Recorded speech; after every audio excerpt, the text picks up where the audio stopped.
ദൈവനാമത്തിന് മഹത്വമുണ്ടായിരിക്കട്ടെ. സഹോദരങ്ങളെ, മാർക്കോസിൻ്റെ സുവിശേഷം 11-ാം അധ്യായം 22 മുതൽ 26 വരെയുള്ള ഭാഗങ്ങൾ ശ്രദ്ധയോടെ വായിച്ചാൽ പല കാര്യങ്ങളും നമുക്ക് മനസ്സിലാക്കാനാകും. കഷ്ടങ്ങളാകുന്ന, പ്രതിസന്ധികളാകുന്ന പല പർവ്വതങ്ങളും നമ്മുടെ വഴികളിൽ വന്ന് നിൽക്കാറുണ്ട്. അത് നീങ്ങാതെ മുന്നോട്ടുള്ള യാത്ര പ്രയാസകരമാകുന്നു. അത് നീക്കാനുള്ള മാർഗം യേശു ഇവിടെ ഉപദേശിക്കുന്നു. ഒന്നാമതായി 11:22 പറയുന്നത് ദൈവത്തിൽ വിശ്വാസമുള്ളവരായിരിക്കുക എന്നതാണ്. അതായത് പർവ്വതം നീക്കാൻ നമുക്ക് ആകില്ല എന്നും സർവശക്തനായ ദൈവത്തിനെ അത് സാധിക്കൂ എന്നും നാം വിശ്വസിക്കണം. അല്ലാതെ ഇതെല്ലാം മറികടക്കാൻ എനിക്ക് സ്വയമേ ആകുമെന്ന് കരുതിയാൽ സാധിക്കില്ല. 23-ാം വാക്യത്തിൽ പറയുന്നത് കേൾക്കൂ. ആരെങ്കിലും തൻ്റെ ഹൃദയത്തിൽ സംശയിക്കാതെ ഈ മലയോട് പോയി കടലിൽ വീഴുക എന്ന് പറയുകയും താൻ പറയുന്നത് സംഭവിക്കുമെന്ന് വിശ്വസിക്കുകയും ചെയ്താൽ അത് അവന് സാധിക്കും എന്ന് നിശ്ചയമായും ഞാൻ നിങ്ങളോട് പറയുന്നു.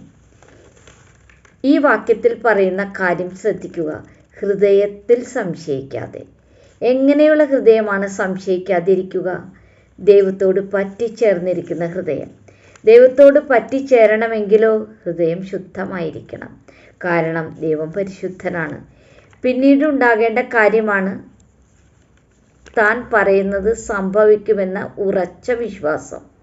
അങ്ങനെയെങ്കിൽ ആ പർവ്വതം നമ്മുടെ വഴിയിൽ നിന്ന് നീങ്ങിപ്പോവുക തന്നെ ചെയ്യും. പിന്നീട് യേശു നൽകുന്ന വാഗ്ദാനം മാർക്കോസ് 11-ാം അധ്യായം 24-ാം വാക്യത്തിൽ പറയുന്നത് കേൾക്കൂ. നിങ്ങൾ പ്രാർത്ഥനയിൽ എന്തു യാചിച്ചാലും അത് ലഭിച്ചു എന്ന് വിശ്വസിക്കുക, എന്നാൽ അത് നിങ്ങൾക്ക് ലഭിക്കുക തന്നെ ചെയ്യും. അതിനാൽ നാം പ്രാർത്ഥിക്കുന്ന കാര്യം ലഭിച്ചു എന്ന് വിശ്വസിച്ചുകൊണ്ട് പ്രാർത്ഥിച്ചാൽ നമുക്കത് ലഭിക്കും. വെറുതെ അങ്ങ് പറ്റില്ല. അതിന് താഴെയുള്ള വാക്യങ്ങൾ കൂടി ശ്രദ്ധിക്കൂ. മാർക്കോസ് 11:25 നിങ്ങൾ പ്രാർത്ഥിക്കാൻ നിൽക്കുമ്പോൾ ആർക്കെങ്കിലും വിരോധമായി എന്തെങ്കിലും ഉണ്ടെങ്കിൽ അവരോട് ക്ഷമിക്കുക. അപ്പോൾ സ്വർഗസ്ഥനായ പിതാവ് നിങ്ങളുടെ പാപങ്ങൾ നിങ്ങളോടും ക്ഷമിക്കും. ഹൃദയം ശുദ്ധമാക്കാനുള്ള ഒരു വഴിയാണ് ഇവിടെ പറയുന്നത്. അത് അല്പം ബുദ്ധിമുട്ടുള്ള കാര്യമാണ്.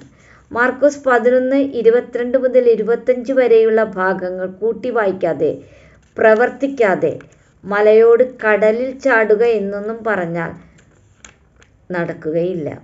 ദൈവത്തിൽ വിശ്വാസമുള്ളവരായിരിക്കണം. പറയും മുമ്പേ അത് ലഭിച്ചു എന്ന തീവ്രമായ വിശ്വാസം ഉണ്ടായിരിക്കണം. ഹൃദയത്തിൽ സംശയിക്കാതിരിക്കത്തക്ക വിധത്തിൽ ഹൃദയം ശുദ്ധമായിരിക്കണം. ദൈവത്തോട് പറ്റിച്ചേർന്നിരിക്കണം. ആർക്കെങ്കിലും നമ്മോട് വിരോധമുണ്ടെങ്കിൽ അത് ക്ഷമിക്കണം. അപ്പോൾ ദൈവം നമ്മുടെ പാപങ്ങളും ക്ഷമിക്കും.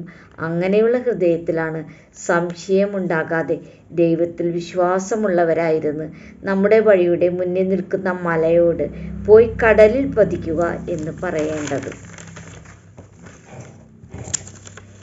ഏത് പ്രതിസന്ധികളാകുന്ന മലകളെയും നീക്കം ചെയ്യാൻ ഇത്തരത്തിൽ സാധിക്കുമെന്ന് യേശു വാഗ്ദാനം ചെയ്യുന്നു. ബൈബിളിൽ ധാരാളം വാഗ്ദാനങ്ങളുണ്ട്. വിശ്വാസത്താൽ നമുക്ക് അതിൽ പലതും നേടാനാകും. വിശ്വാസത്തിലുള്ള പ്രാർത്ഥനയിലൂടെ ദൈവത്തിൻ്റെ ശക്തി ദൈവജനത്തിന് ലഭ്യമാണ്. ഹൃദയത്തിൽ വിശ്വസിക്കണമെങ്കിൽ ശുദ്ധമായ ശരിയായൊരു ഹൃദയം നമുക്കുണ്ടാകണം. ക്ഷമിക്കാനുള്ള ഹൃദയമുണ്ടെങ്കിലേ ദൈവവുമായുള്ളൊരു കൂട്ടായ്മ ഉണ്ടാകൂ. നമ്മുടെ പാപങ്ങൾക്കുള്ള ക്ഷമയും ഇതിൽ ഉൾപ്പെടുന്നു. ശുദ്ധമായ ശരിയായ ഹൃദയത്തിൽ, ശരിയായ വിശ്വാസത്തിൽ ദൈവത്തോട് ദൈവഹിതപ്രകാരമുള്ള പ്രാർത്ഥനയിൽ മല നീങ്ങുക തന്നെ ചെയ്യും. ദൈവം നമ്മുടെ പർവ്വതത്തെ നീക്കാൻ ആഗ്രഹിക്കുന്നു എന്ന ഒരു വിശ്വാസവും പ്രതീക്ഷയും വേണം. എന്നിട്ട് നാം പർവ്വതത്തോട് സംസാരിക്കുകയും അതിനെ അഭിമുഖീകരിക്കുകയും ചെയ്യുകയും ദൈവം നമ്മിലൂടെ പ്രവർത്തിക്കുകയും അത് സംഭവിക്കും മുമ്പേ അന്തിമ ഫലമുണ്ടാകുമെന്ന് ഉത്തമ വിശ്വാസം ഉണ്ടാകുകയും ചെയ്താൽ ആ പർവ്വതം നീങ്ങിപ്പോയി കടലിൽ പതിക്കും. ഈ വചനങ്ങൾ സ്വീകരിക്കാൻ പരിശുദ്ധാത്മാവ് സഹായിക്കട്ടെ. ദൈവമേവരെയും സമൃദ്ധമായി അനുഗ്രഹിക്കട്ടെ.